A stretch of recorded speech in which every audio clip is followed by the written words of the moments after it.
Hey everyone, my name is Nick Russo and welcome to Pluralsight's Cisco Advanced Routing Enterprise Networks course. We'll begin by discussing enterprise campus designs and the usage of a popular routing protocol to implement them.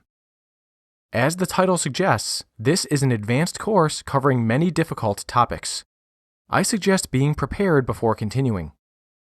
First, you must understand core networking such as Ethernet switching, IP routing with its associated protocols, and common Layer 4 transport techniques. This includes being comfortable with IPv6. You should have a few years of real-life experience here. Next, this course expects you to have some knowledge of common IP services and tools such as network address translation, ping, and traceroute. This is not a programming course, but basic awareness of Linux and Python are helpful.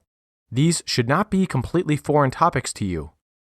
To better retain what you learn, I strongly suggest you pause the course after each module and invest a few hours tinkering with the technologies just covered. This will solidify the concepts, behaviors, and CLI commands in your head. You'll also be gaining some active experience instead of learning only through passive viewership. Assuming you've met the prerequisites and are ready for the challenge, we'll move onto the agenda for this module. I'll finish up this clip by introducing GlobalMantics and their large enterprise network. To level set everyone, we'll review how Cisco's Enhanced Interior Gateway Routing Protocol, or EIGRP, works at a basic level. Last, we'll start optimizing EIGRP to improve performance and scale using feasible successors and route summarization. Here's some business context around GlobalMantics, our fictitious company. GlobalMantics is a mid-sized industrial firm that manufactures electric vehicles. The company is growing quickly, expanding to new sites both through private WAN connections and consuming cloud services over the internet. They need help improving the performance of their corporate network, which includes everything from routing to device security to network management. We'll be playing the role of the senior network engineer. It's our job to design, configure, and troubleshoot the entire GlobalMantics network. Here is a reference diagram of the GlobalMantics network presented at a high level.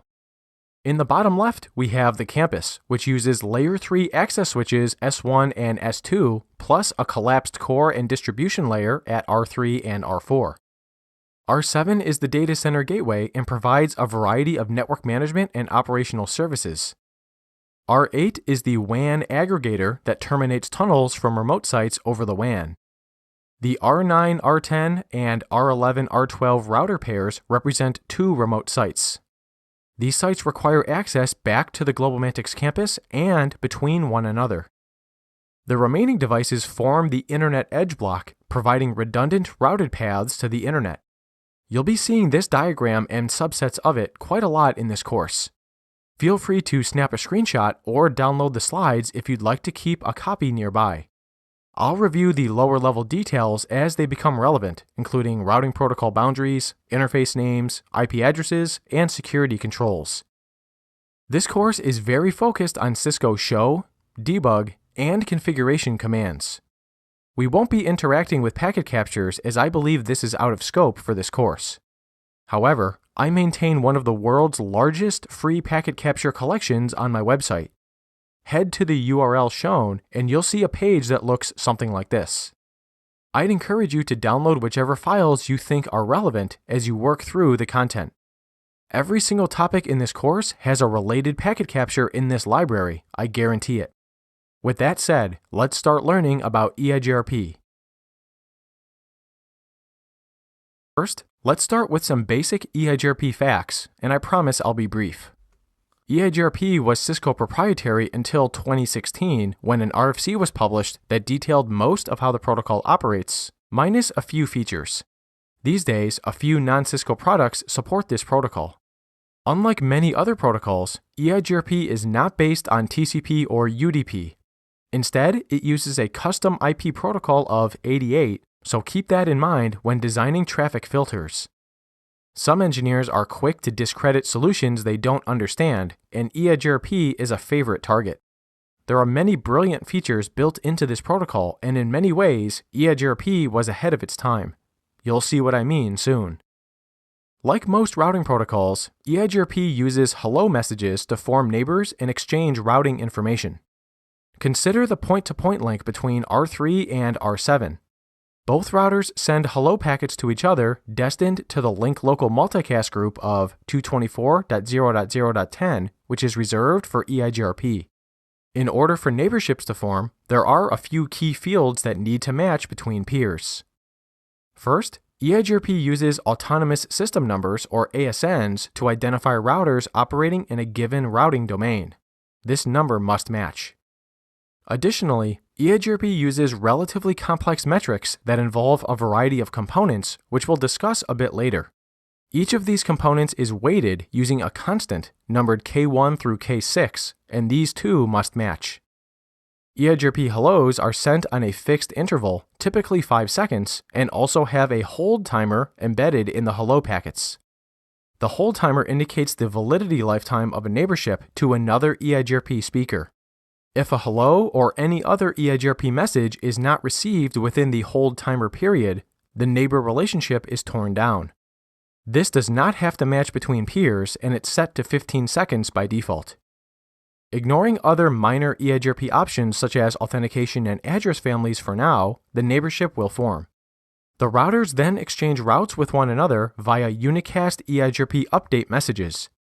Each update message can contain multiple routes, each of which has its own set of metrics and attributes. There are many more messages we'll explore later. Let's review how EIGRP calculates paths through the network. We'll zoom into the GlobalMantic's access block, except with the S1 to R4 link removed. For simplicity, suppose each link has a metric of 10 and that H18, our management station, wants to log into S2 to manage it.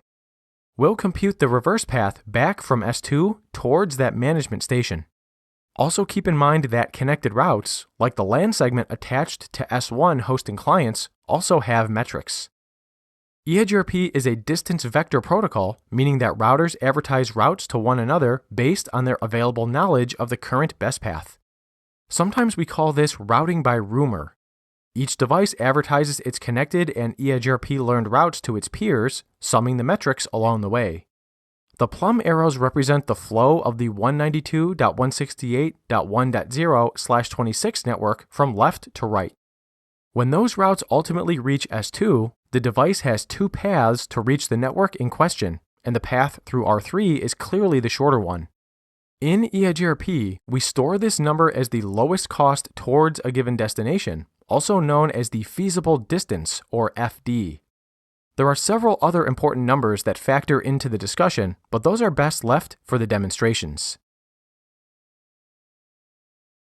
Let's begin with a quick review of the GlobalMantic's core network configuration as it relates to EIGRP. EIGRP can be configured using two modes, classic and named. Starting on S2, one of our access switches, we'll review classic mode first, which is enabled when an EIGRP AS number is specified rather than a text name. According to the diagram, R2 has 7 layer 3 interfaces, 2 Ethernet uplinks to the distribution switches, a loopback, and 4 VLANs. To enable EIGRP, we use the network statement, then specify a wildcard mask. This does not advertise routes into EIGRP, but identifies a range of interfaces upon which to enable EIGRP. Using all zeros for the wildcard mask, as I illustrate here, matches only a single IP address, individually enabling EIGRP on the loopback and the 2 uplinks. However, for the VLANs, I use a broader network statement that covers all 4 VLANs at once. If you don't specify a wildcard mask, EIGRP will derive the classful mask for a given range. Since the first octet of 192 signals a Class C block, EIGRP uses a /24 mask by default. Next, we enable passive interface on all interfaces by default, then explicitly disable it on the Ethernet uplinks. A passive interface has its connected prefixes advertised into EIGRP, but does not send or receive hellos to form neighbors. This is frequently applied to loopbacks and LAN interfaces where other EIGRP speakers do not reside. Let's head to S1 to see how named mode works. R1 defines EIGRP using a name of Globo rather than an AS number. This mode of EIGRP is multi-protocol and supports both IPv4 and IPv6. At the address family or AF definition, we specify the AS number. In named mode, configuring interfaces uses an AF interface block, and inside the block, we list the attributes to be applied. The default block, as you might have guessed, applies to all interfaces and will enable passive interface there. Then, we'll explicitly disable passive interface on our Ethernet uplinks, just like on S2. We still use the network statement to enable EIGRP, except this time I capture all 7 interfaces with 2 network statements. The first matches all 10 network interfaces, and the second matches all the local VLANs. Next, let's discuss 2 common EIGRP troubleshooting and verification commands. The first is show EIGRP address family IPv4 interfaces, which reveals the EIGRP enabled interfaces in each address family. The legacy version of this command is show IP EIGRP interfaces, which is a bit less typing, but I recommend you get comfortable with the newer one. The output shows that our 2 uplinks are enabled for EIGRP and have 1 peer each. These other columns aren't relevant quite yet, and I apologize for the ugly line wrap. Also notice that the passive interfaces are not displayed here. To see those interfaces, I like to use the command shown. This checks the IP status of each interface and looks for 224.0.0.10, which is the EIGRP link local multicast group. At the bottom, we can see our loopback and 4 VLANs are all joined to this group, implying they are EIGRP enabled. The next command is show EIGRP address family IPv4 neighbors. The legacy version is show IP EIGRP neighbors, but we'll use the modern one today. Let's try it out. This command prints 1 neighbor per line and reveals the local interface towards that neighbor. We'll be using both commands extensively in this course, but in the interest of time, I won't manually validate the entire core topology. The magic that makes EIGRP work is buried within the topology table, so we'll explore that next. Let's learn about a third command. We'll issue show EIGRP address family IPv4 topology to look at EIGRP's internal routing database. P means passive, indicating that the EIGRP diffusing update algorithm or dual has computed a path to a prefix. A means active, which is the algorithm's state when it is actively trying to find a path by sending queries and processing replies. Routes that are stuck inactive or SIA are marked with an S. As the name implies, EIGRP is unable to find a path to these destinations. In the slides, I briefly explained the query, reply, and update process, and if a router never receives replies to its queries for a given prefix, that prefix enters the SIA state. Next, let's talk about these individual entries. Consider R3's loopback. The word successor means best path in EIGRP parlance, and we have one such path to this destination, which has a next hop of 10.1.3.3. Next, we have 2 large numbers. The first number is the computed distance, or CD, which is the total path cost to reach this destination from our device's perspective. By default, EIGRP uses a complex metric scheme involving the minimum bandwidth combined with the total delay along a path to derive this number, which is about 131 million. Then we have the reported distance, or RD. This is the distance that our neighbor, namely R3, has reported to us being its cost to this destination. Clearly, R3 is much closer to its own loopback than we are. The lowest CD to the destination out of all candidate routes becomes the feasible distance, or FD, specified at the top level. Let's do another example, this time targeting R14's loopback. We have 2 successors this time since we can use both R3 and R4 as next hops to reach R14 near the internet edge.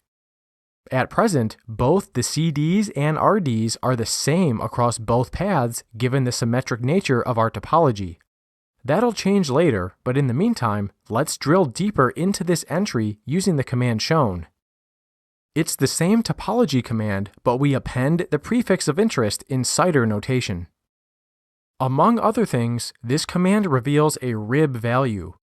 EIGRP Classic mode uses microseconds to measure delay, while named mode uses picoseconds. This results in huge delay values in named mode, and the FD values are often too big to fit in the routing table. The FDs are scaled down using a rib scale value to make them fit. The default rib scale is 128, and we can see that the FD divided by 128 equals the rib value, which is the routing table metric for this prefix. Additionally, all the metric components are displayed. For example, the minimum bandwidth along the path is 10,000 kilobits per second or 10 megabits per second. The total delay is about 2 billion picoseconds or 2 milliseconds. Reliability is at maximum and load is at minimum. These values allow EIGRP to reconverge based on link conditions, although they are seldom used. The MTU field is informational and is not used in the metric calculation. We also see the hop count and originating router, neither of which are surprising. Last, let's flap an EIGRP neighbor so we can briefly review the convergence process. I'll enable EIGRP debugging for all packets other than hellos using debug EIGRP packets terse. Now, I'll use the clear command shown to flap our neighborship with R3. There's a lot here, so let's scroll up to review it briefly. First, we see a non-debug log message indicating that the neighbor was cleared. Then, S1 sends a query to R4 to ask if R4 knows an alternative path to S1's local prefixes. Given our topology, R4's reply message is basically going to say, "No, I don't." The remainder of this debug is S1 exchanging EIGRP updates to both neighbors. You'll notice these updates occur after the neighbor comes back up, which is indicated by this log message. If this seems like a lot of work to handle a relatively minor network change, you're right. Let's start discussing how to improve EIGRP's convergence speed. At this point, you know how the EIGRP topology table works, but what's the reasoning behind CD, RD, and FD? Why do we need all those numbers? By keeping track of reported distance, for example, EIGRP pays attention to the computed distances of its connected neighbors. Consider the example shown, whereby the S2 to R4 link now has an EIGRP metric of 15, but all other links, including R4's loopback interface, use 10. R4 sends an EIGRP update to S2 that says, "I can reach 10.0.0.4/32 with a metric of 10. S2 receives this update and stores R4's metric as the reported distance, then adds the local distance of 15 to get a computed distance of 25. Additionally, R3 sends an EIGRP update to S2 saying, "I can reach 10.0.0.4/32 with a metric of 20. S2 records S3's RD as 20 and computes its own CD as 30. The path via R4 is the successor, and S2 uses that path's CD as the FD for the entire prefix. We covered this in the previous demo, so nothing new so far. What happens if the S2 to R4 link fails? Rather than waiting for the query reply process to complete, S2 can immediately switch over to R3 if the feasibility condition is met. This condition states that if the reported distance of a non-successor path is strictly less than the feasible distance of the prefix, then the non-successor path is a feasible successor. In plain English, it means that if the backup router is closer to the final destination than I have ever been, then I can use it immediately because it's guaranteed to be loop-free. So is the R3 path a feasible successor in this case? R3's reported distance of 20 is indeed less than the feasible distance of 25, so the answer is yes. S2 can immediately send traffic for 10.0.0.4/32 towards R3 because R3 is closer to the final destination than S2. Note that the feasible distance remains 25 and is not updated to 30 after this failure because FD is technically a historical measurement. The FD only gets updated when the route goes back into active recomputation, but thanks to our feasible successor, that didn't happen in this case. Okay, so feasible successors are cool, but can we also reduce the query reply chatter? We certainly can and should, because this is a very important EIGRP design consideration. There are a variety of techniques here, but let's see what happens if we do nothing. S2 has 4 connected VLANs, each with a /26 subnet mask, and each one is advertised into EIGRP. S2 sends an update message to R3 and R4 to advertise these routes. Then, suppose one of those interfaces is unplugged for cable maintenance, causing the VLAN interface to go down. S2 has now lost its successor for that destination and must query its neighbors, effectively asking, do you know an alternate path to reach 192.168.2.0/26? Since all of those routers were ultimately learning the route from S2 in the first place, they don't immediately have a conclusive answer, so they ask their upstream peers the same question. These queries will expand deep into the network until all EIGRP speakers have been queried. It's ugly, I know. Then, as the devices begin to answer, no, I don't have a path, the replies slowly trickle back downstream, ultimately leading to the withdrawal of the route in question. I'm not going to depict all the reply arrows because it would be unreadable, but you get the idea. There are a variety of solutions to bound the query domain, but let's cover the simplest one. I've simplified the diagram to illustrate this. You may have noticed that all 4 VLANs fit neatly into the 192.168.2.0/24 network. Rather than advertise all 4 subnets to R3 and R4, S1 can aggregate or summarize them into one route. While this does have some minor benefits with respect to routing table size, the real advantage occurs in the EIGRP control plane. Suppose the VLAN goes down again. S2 sends queries to R3 and R4 seeking alternative paths. So what's changed? R3 and R4 can immediately answer this query by saying no alternative paths. This is true because they never had a path to 192.168.2.0/26, but instead they have one for 192.168.2.0/24, so it doesn't match. Thus, the query domain has been bounded at the core/distribution layer. The other devices in the network, like R8, are thrilled that they don't have to answer irrelevant queries anymore. This helps EIGRP converge more quickly and avoids the dreaded stuck inactive or SIA condition. This is rare, but occurs when queries never get answered and routes remain in active computation indefinitely. This usually indicates poor EIGRP design, and summarization helps avoid it. EIGRP was doing loop-free backup paths before it was cool. This demo explains how they work. I've made a minor change to the network by increasing the delay on S1's uplink to R4 from 1000 microseconds to 1500 microseconds. Cisco IOS requires this value to be specified in tens of microseconds, hence the value of 150. Let's see how this impacts our EIGRP topology table for R14's loopback. I'll use the section filter to only look at the topology summary since we don't need all the metric details.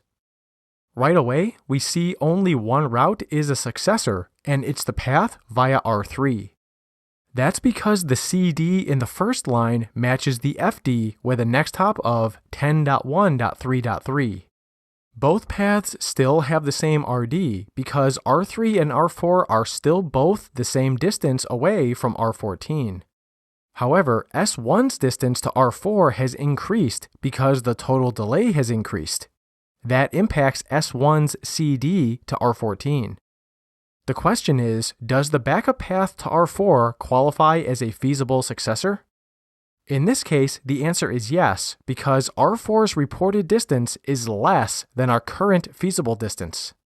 In plain English, this is saying R4 is closer to the destination than I am, so if I use R4 as a next hop, the path is guaranteed not to route through me. This is a clever technique to guarantee loop-free fast failover without needing to enable any fancy features. Let's do another example, this time targeting the transit link between R2 and R3. I'll use a slightly different command this time, adding the all links keyword at the end. We can tell that R3 is the preferred next hop given that the FD selected matches the CD displayed for R3. Now, the big question. Is the backup path via R4 a feasible successor? The answer is no, because R4's RD is exactly equal to the FD. The feasibility condition uses a strict less than comparison, so this backup path does not qualify. There is a possibility that R4 routes to this destination through S1, so we cannot safely assume R4 is a loop-free next hop.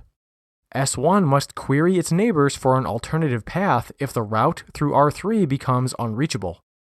Regarding the all links keyword, this reveals all non-feasible successor paths. If we omitted that keyword, we wouldn't have seen the second entry at all. Let's try it out. Simply by omitting all links, the topology table will perform the feasibility condition math for you, and it will only display successors and feasible successors. That's why R4 is absent from this output. As a final check, let's examine the routing table entry for R14's loopback using the well-known showIPRoute command.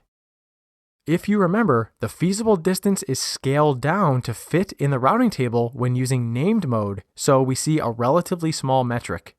The output also reveals the metric components at the bottom, which we saw in the deeper dive of the EIGRP topology table.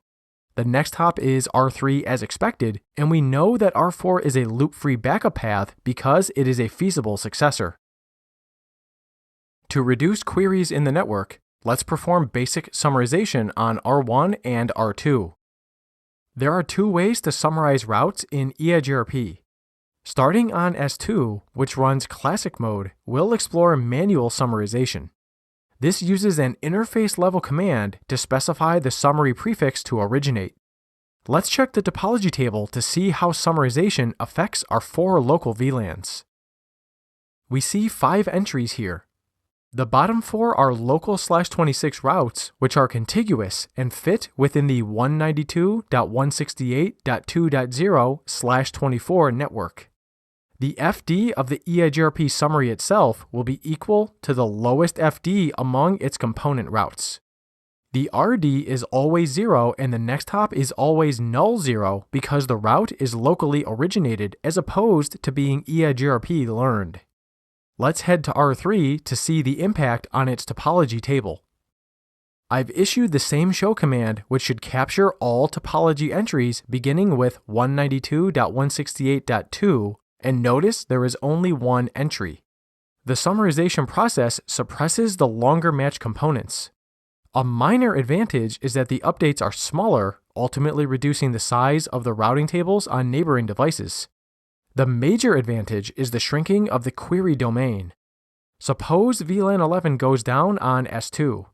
R3 never knew about VLAN 11 individually, so when R3 receives queries asking about how to reach VLAN 11, it can immediately respond, I don't know. This prevents R3 from propagating the query upstream, slowing convergence and causing churn. Let's enable debug EIGRP packets query reply on R3 so we can test it.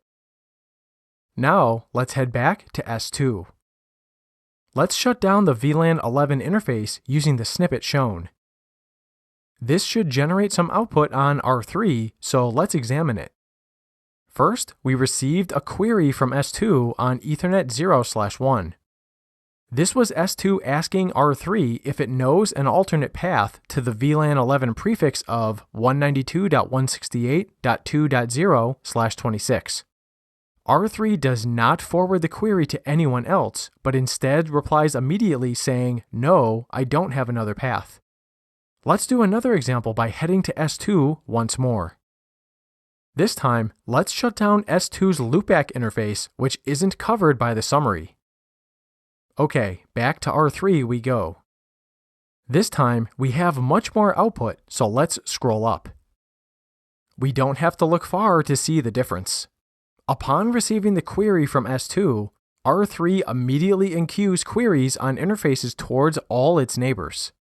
Because R3 had a specific match for S2's loopback, R3 must search for a backup path before it can definitively respond to S2.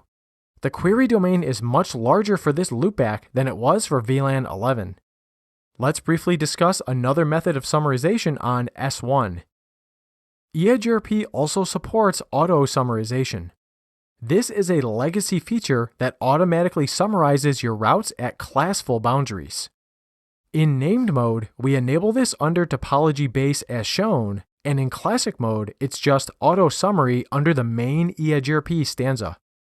Let's check S1's topology table for its local VLAN networks. The logic is identical to what we reviewed on S2, except summarization occurs automatically without any interface-specific configuration. The positive impact on the query domain is the same. Remember, auto-summarization only works at classful boundaries, which is an ancient concept, so I don't recommend it for production use. We'll talk more about summaries later in the course as we continue to optimize EIGRP in the GlobalMantics network. Let's recap what we covered in this module. After discussing the GlobalMantics network, we briefly reviewed EIGRP operations, followed by an exploration of the lab topology. We then dove into the complexities of the EIGRP topology table and why all the different numbers are so important. Last, we discussed a simple way to bound the query domain using route summarization. There are other ways to further control EIGRP queries, which we'll cover in the next module.